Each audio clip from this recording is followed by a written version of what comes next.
পেঁয়াজ পোস্ত। Good morning বন্ধুরা, আমি সুতপা, আপনারা দেখছেন মিথিলিস কিচেন। ছোট্ট একটা রেসিপি সকাল সকাল আপনাদের সামনে আমি নিয়ে আসবো। আজ বানাবো আমি পেঁয়াজ পোস্ত। প্রথমে আমি কড়াইতে তেল দিয়ে দিচ্ছি, সরষের তেল দিয়ে দিচ্ছি।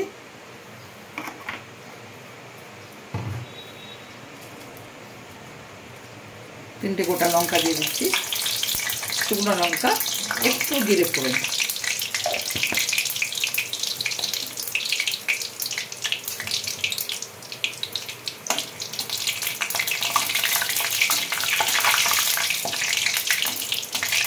এরপরে এইভাবে পিস পিস করে কেটে রাখি পেঁয়াজগুলো আমি দিয়ে দিচ্ছি।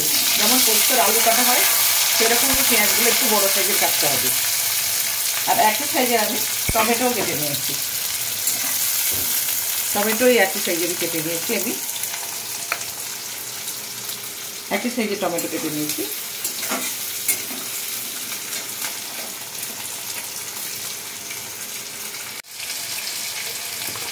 আর দিয়ে দেবো হলুদ।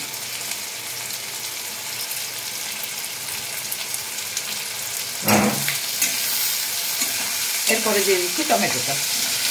বেশি সময় লাগবে না, 5 মিনিটেই রান্না হয়ে যাবে।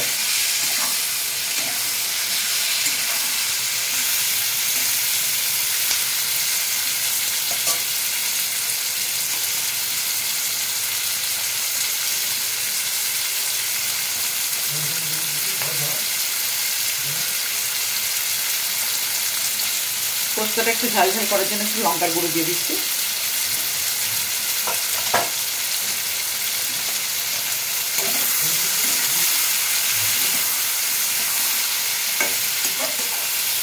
এইভাবে হাফ ভাজা হয়ে যাবে। এরপরে আমি পোস্ত বাটাটা দিয়ে দেবো। পোস্ত বাটাটা একটু বেশি লাগে এখানে।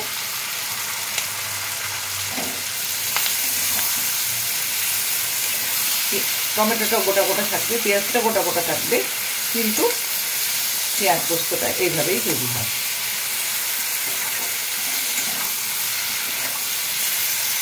টেক্সচারটা খুব সুন্দর এসছে। এটা শুকনো ভাতে বা রুটি দিয়ে ভীষণ ভালো লাগে খেতে। অল্প একটু জল দেবো।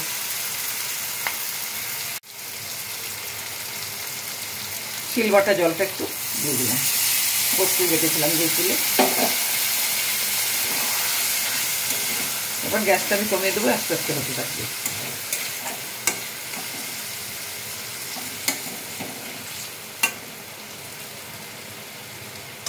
দিয়ে দিচ্ছি, গোটা দিয়ে দিচ্ছি। পোস্তটা প্রায় আমার হয়ে এসছে।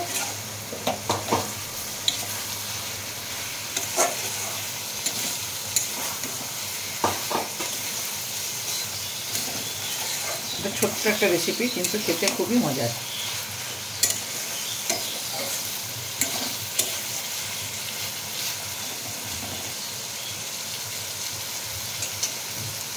পোস্তটা আমার হয়ে গেছে, ঢেলে নিচ্ছি একটা পাত্রে। পেঁয়াজ পোস্ত।